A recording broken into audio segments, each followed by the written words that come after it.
Hey guys, how's it going? Here's 10 things that you didn't know about the Royal N-1 Naboo Starfighter. There's lots of legend stuff in this video, so not everything's gonna be canon. I just wanna make sure you know that. And with the epic reveal or return of this starfighter in the last episode of The Mandalorian, or should I say the Book of Boba Fett, I figured this video is in order, so sit back, relax, and let's get to it. The Royal N-1 Starfighter is one of the most elegant ships in the entire galaxy, but much of its service record remains a mystery. Besides the action the ship saw during the Trade Federation's devastating blockade on Naboo in 32 BBY, we haven't really seen the fighter in action. So today, we're going to break down a few things that you might not know about the vessel, along with some of its later combat engagements. Let's start off with number 10. It costs 200,000 credits. At 200,000 credits, the N-1 Naboo Starfighter is one of the most expensive ships of its class. To put that into context, when we look at the most famous fighter of the Galactic Civil War, the T-65 X-Wing, you might be shocked to find that it only costs 150,000 Imperial credits fresh off the assembly line. If you managed to score one that had already been used in training or light combat, you could haggle down the price to 65,000 credits, compared to the 200,000 credits the Naboo Starfighter's manufacturers demanded. Number 9. The Rebel Alliance used it. Although the N-1 Starfighter was most famously used during the Trade Federation's blockade of Naboo, it was actually used for several decades to come. It's reported that the Rebel Alliance, or at least its contingent on Naboo, made use of slightly modified N-1s during their final campaign against Imperial occupation, right around the Battle of Endor. Number 8. One of the most famous pirates in the galaxy used one. During the reign of Darth Sidious's Galactic Empire, a pirate active in the Hutt territories chose the N-1 Naboo Starfighter as his personal ship. Although we're not exactly sure why he had such an affinity for the craft, it's not hard to guess why. Since the pirate, who went by the name of Stormtrooper X, seemed to despise the Empire, it's not unlikely that he was once a member of the Naboo Royal Navy and chose a life of crime after Naboo came under control of Palpatine's new empire. Number 7. It had a better hyperdrive rating than the ARC-170. When compared to the Republic's most famous Clone Wars era starfighter, the N-1 actually had a better hyperdrive rating. The ARC-170 was a precursor to the Rebellion's X-Wing and one of the most important tools at the disposal of Republic's admirals during space combat. But with a hyperdrive rating of 1.5, that meant it took nearly twice as long for it to travel through hyperspace lanes as the Naboo starship did. In fact, only the newest ships of the Imperial era and those upgraded with an aftermarket gear like the Millennium Falcon could beat the N-1 Naboo Starfighter. Number 6. It was made by the same company who made Padme's starship. This might not be too big of a surprise considering how often governments like to choose the same company over and over again, but the N-1 Starfighter was manufactured by the very same company that produced Queen Amidala's ship.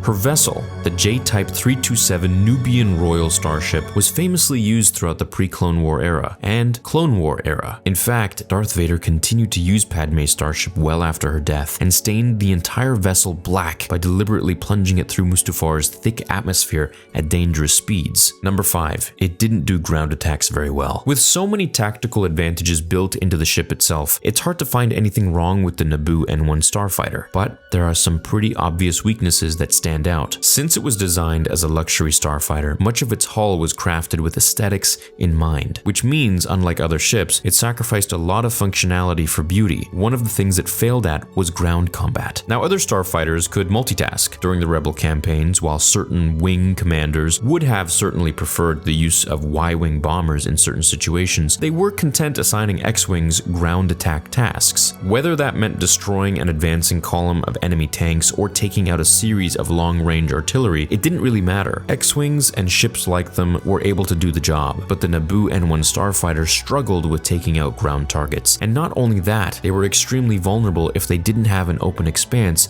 of space for dogfights due to their poor turning radius. Number 4. It was eco-friendly. It might not seem like it, but the natives of Naboo prided themselves on protecting their environment. You can see glimpses of this trait when you look at the balance between nature and buildings in the architecture of Theed. But this philosophy rose to new heights with the N-1 Starfighter. The designers, a company called Nubia Star Drives, used a specific type of engine that would reduce the amount of pollution the starfighters put into the air whenever it was flown within a planet's atmosphere. This was a unique concern that not many other governments took into consideration. Even when we look at the Jedi starfighters, we find that their engines were among the most powerful and polluting, especially in the pre-Clone Wars era. Number 3. Not just anybody could have one. The fact that the N-1 Starfighter wasn't used more widely around the galaxy galaxy probably has more to do with its insane price than anything else, but the Naboo government was also pretty selective about who they'd sell the crafts to. Once, when the future separatist world of Agamar inquired about whether or not they'd be able to purchase some starfighters, Naboo politely declined. Number 2, the tail was more than a cool design. Now, while the tail of the N-1 starfighters was definitely one of the coolest parts of the ship, it was more than meets the eye. In order to quickly and efficiently refuel the ships, pilots would simply dock the tip of the starfighter's tail with a refueling station, and didn't need to rely on a cumbersome crew of mechanics. This again was a classic example of Naboo's engineers